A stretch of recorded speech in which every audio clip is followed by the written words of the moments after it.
This is a true story, and I wish it wasn't. Every time I think about it, I feel pain in my heart. I was having a hard time then, no steady job and a baby girl to care for. My daughter, Amina, was only 1 year old.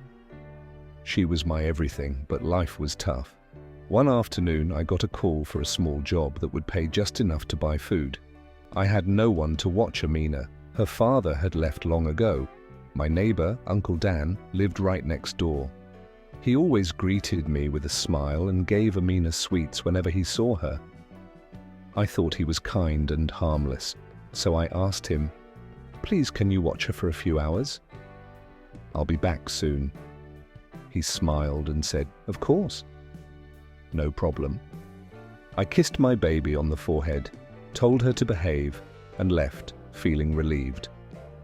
I hurried through my work, thinking about my baby the whole time. When I returned to Uncle Dan's house, I felt uneasy for no reason. My heart started racing as I knocked on the door. There was no answer. I pushed the door open. I saw Amina sitting on his lap.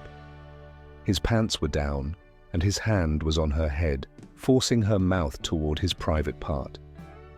My heart stopped. I couldn't believe what I was seeing. "What are you doing?" I screamed. He jumped up, struggling to pull up his pants. I grabbed Amina and held her so tight I thought I'd never let go. She didn't know what was happening, but she looked scared. I ran out of the house, shaking, crying, holding my baby close. When we got home, I locked the door and collapsed on the floor, sobbing. I trusted him. I thought he was a good man, but he was a monster. I went to the police. They took my report, but it felt like forever before anything happened. Some people blamed me. They said, "Why would you leave your baby with a man?" It wasn't my fault. It was his. Amina doesn't remember that day, but I do. It lives inside me, a pain I carry always.